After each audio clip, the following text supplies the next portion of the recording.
더민주가 지난 20일 발표한 비례공천 명단에서 김 대표가 자신을 비례순번 2번으로 셀프 공천하자 중앙위가 강하게 반발하면서 당내 갈등이 촉발됐습니다. 근데 나이가 지금 77세예요. 내가 이 젊어지는 국회에 가서 어디 가서 쪼그리고 앉아서 곤욕스러운 일이라고. 결국 중앙위가 김 대표의 원래 안을 수용하는 모양새를 갖추면서 당내 갈등이 수습될 수 있는 계기가 마련됐습니다. 예, 더불어민주당 김종인 대표 비례 2번으로 셀프 공천을 한 데 대해 거센 반발이 일자 탈당까지 시사하면서 당무를 거부하고 있는 상황인데요. 결국 지난밤에 진행된 당 중앙위원회에서는 김종인 대표에게 비례 4명을 지정할 수 있는 권한을 주기로 했고 그들의 순번도 자유롭게 지정할 수 있도록 했습니다. 즉 김종인 대표를 비례 14번으로 옮겨야 한다는 낮에 나온 조정안을 거둬들인 거죠. 이 새로운 결정에 대해서 아직 김종인 대표의 반응은 나오고 있지 않습니다. 어제 중진들의 성명이 하나 나왔었는데요.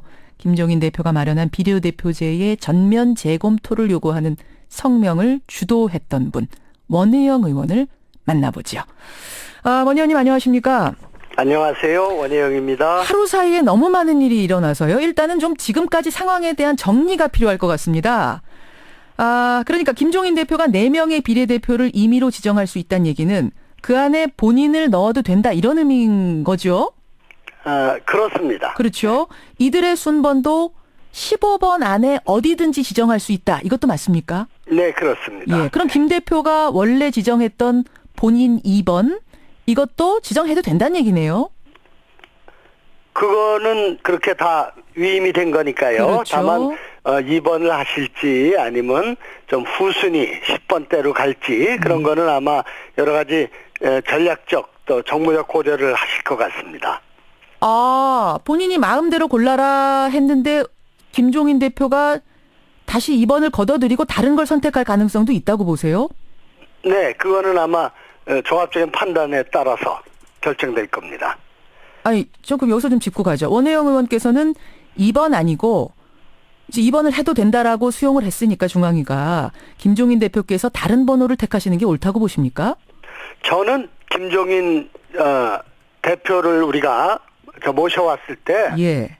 비례대표가 있을 때 저는 처음부터 우리 비대위원장으로 모셔오지 않더라도 예. 우리가 비례대표 남성인 2번이니까 첫 번째가 예. 2번을 드리고 모셔와야 할 사람이 바로 경제민주화의 상징인 김종인 박사 아니냐. 저는 그렇게 얘기를 해왔습니다. 아하, 네. 그러셨어요. 그러면은 그냥 2번 가시는 게 맞다고 보신다는 말씀이세요? 저는 그것도 좋고 뭔가 지도자로서의 책임성이나 예. 또 이런 것 포용력을 보여주기 위해서 예. 후순위를 하는 것도 좋다. 그렇게 중요한 문제 아니다 이렇게 생각합니다. 그렇게 보시는군요. 또 하나 어제 결정된 게 중앙위에서 1번부터 10번까지 A그룹, 11번부터 20번까지 B그룹, 그 뒤를 C그룹 이렇게 나눠서 뽑자라고 했던 칸막이를 걷어버렸네요. 그냥 득표 순위에 따라 일렬 배치하는 걸로. 네, 그 점이 근본적으로 좀 문제가 있었습니다. 아하. 무엇보다 이런 공천을 포함한 모든 당의 운영은 당규에 의거해서 운영돼야 되는 거거든요. 그런데 당원에 보면은 비례대표를 선정함에 있어서 예. 중앙위원회에서 그 순서를 정하는 것이 제일 큰 원칙입니다. 예. 그리고 다만 예외적으로 당 대표가 20%까지 전략 공천을 할 수가 있습니다. 예. 그래서 이 두 가지의 원칙을 어떻게 조화하느냐의 문제였는데 10명씩 이렇게 끊어서 A, B, C 그룹으로 한다 보면 네. 원천적으로 10번 안에서는 1등이 되든 10번이 되든 당선 확정되는 건 그렇죠. 물론이고요. 예. 이를테면 21번부터 그 다음 번은 21번이 되든 어쨌든 당선 가능성이 굉장히 희박해지는 거거든요. 아하. 그래서 원천적인 그 순서 정함의 어떤 그 의미를 원천적으로 제약하는 거기 때문에 그게 문제가 있었던 것이고 그걸 어제 성명에서도 지적하신 거. 1번부터 35번까지 다 한 번에 선출을 하게 됐고 그렇죠. 좋은 결과를 어저께 심야에 만들어냈습니다. 그게 이제 수정된 거고 또 하나는 지난 중앙위에서 크게 반발을 샀던 사람들이 있습니다. 논문 표절 의혹이 있었던 1번의 박경미 교수하고 또 비리 의혹이 있는 박종훈 전 공구참모총장이었는데 결국 두 사람 중에 박 전 총장만 빼는 걸로 결론 내렸습니다. 그렇죠? 그게 몇 가지가 같이 선정이 섞여 있습니다. 예. 공천에서 배제하는 것, 그건 당의 정체성을 명백하게 위배되는 분으로 보여진 분은 배제를 했고요.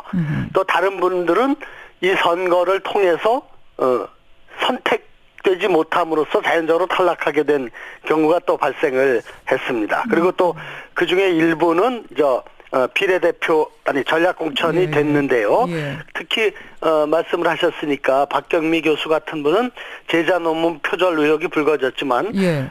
기본적으로 그것이 소명돼서 학교 측에서도 소명이 됐다고 문제를 삼지 보시는군요. 않았고 지금은 정리가 돼 있는 상태로 우리가 판단하고 있습니다. 결국 어제의 중앙위에서 나온 수정안을 원혜영 의원은 이거 받아들일 만하다라고 보시는 것 같아요, 느낌이. 저희는 중진 의원들이 예. 크게 세 가지 원칙을 천명했습니다. 하나는 당원에 입각해서 예. 비례대표 선정이 돼야 된다. 예. 그리고 또 하나 대표의 전략공천 권한은 존중돼야 한다. 예. 그리고 또 당원에 있는 대로 소수자와 약자에 대한 배려가 우선돼야 한다. 세 가지 원칙이 제시됐고 예. 그 원칙에 따라서 어제 중앙위원회의 심야 투표를 통해서 예. 정말 그 원칙에 맞는 아주 좋은 분들을 우리가 비례대표로 선정할 수 있게 됐습니다. 아주 잘 됐다고 보시는 거예요. 자, 이제 김종인 대표가 그럼 이것을 수용할까의 문제인데 아직 반응이 안 나왔거든요. 수용할 거라고 보십니까? 김종인 대표가 직접 어제 회의에 오시진 않았지만 예. 우리 비상대책위원들이 예. 논의를 논의를 하고 또 김종인 대표의 의견을 받아서 이렇게 전략공천자 4사람을 선정을 해서 중앙위원회에 보고하고 승인받은 것이기 때문에 저는 잘 마무리 됐다고 보고 있습니다. 사전에 어떤 교감이 있었던 안이라고 보시는 거군요. 지금 나온 안이 그러니까. 그렇습니다. 네. 사전 교감이 있었을 거다, 받아들일 네. 거다. 근데 예. 이제 저는 어제 김종인 대표가 쏟아낸 말들을 보면 상당히 격앙돼 있었어요. 내가 무슨 욕심이 있어서 그렇게 한 것처럼 인격적으로 모독을 했다. 이 모독을 나는 죽어도 못 참겠다. 이런 발언까지 하셨고 이따위로 예. 대접하는 당에서 난 일할 수 없다라는 얘기까지 나왔기 때문에 혹시 어떤 공식 사과 같은 걸 원하는 건 아닌가? 이런 생각 들던데 그건 아닌가요? 그건 잘 모르겠습니다만 무엇보다 비례대표 입원한 게 욕심 때문이다. 이런 어떤 규정 그런 비판에 대해서 예. 굉장히 인격적인 모욕을 느끼셨고 상처를 많이 받으셨을 거라고 생각합니다. 네, 그렇다 하더라도 어쨌든 우리 당이 어렵고 또 이렇게 이 민주적인 정당의 일반 또 그 특징이기도 하지만 예. 아주 다양한 목소리가 있다는 것 또 알고 맡아주신 것이기 때문에 총선 승리와 또 수권 정당으로서의 어떤 이 당의 면모를 바꾸는 데 있어서 예. 책임 있는 역할을 하시겠다 하는 것이 더 큰 원칙과 어떤 의무감으로 김 대표님께 있을 것이다 이렇게 생각하고 있습니다. 아마 받아들이실 거다. 공식 사과 같은 것 더 요구하거나 이러지 않을 거라는 지금 바람이세요. 네. 근데 지금 이제 사실은 김종인 대표가 전에 했던 이야기는 비례대표 자리 그게 뭐 중요한 거라고 이런 인터뷰를 했었거든요. 그러던 분이 지금 비례대표 2번을 다 가져간 것에 대해서 일각에서는 이분이 총선 후에 당권을 계속 잡고 가고 싶어 하는 것 아니냐. 킹메이커가 아닌 대권도전, 즉 킹의 자리를 생각하는 것 아니냐. 이런 해석이 나오더군요. 어떻게 보십니까? 그런 해석 마음대로 할 수 있는 거 아니겠어요? 그래야 재밌고요. 마음대로 해석하는 게 맞다고 생각하시고 그런 건전한 경쟁은 바람직하다고 보시는 거예요? 실제로 예.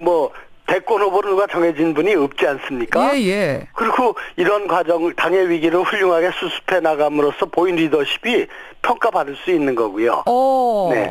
자, 다만 이제 김 대표께서 말씀해 오신 것처럼 예. 지금 내가 무슨 욕심을 내겠느냐 하는 것이 이제 제일 김 대표님의 어떤 의식의 제일 밑바닥이 되고 중심이 되는 거라고 저는 생각을 하고 있습니다. 예. 네, 그러다 보니까 비례대표를 맡는 것을 그런 욕심 야심이나 그런 어떤 정치적인 야심에 실현하기 위한 어떤 그 디딤돌로 해석하는 거에 대해서 더 불쾌하실 수도 있었다고 생각하고요. 아하. 그러니까 뭐 그런 거에 아마 저는 김 대표님이 예. 그 별로 구애를 안 받고 계실 거라고 생각합니다. 예, 욕심내는 분은 많은 아니. 해석들이 나오는 거고 예. 뭐 그건 또 해석은 어떻게 보면 자유고. 자연스러운 현상이니까요. 알겠습니다. 하여튼 이번에 공천이 근데 이렇게 삐걱삐걱거리면서 이거 표가 많이 떨어진 거 아니냐?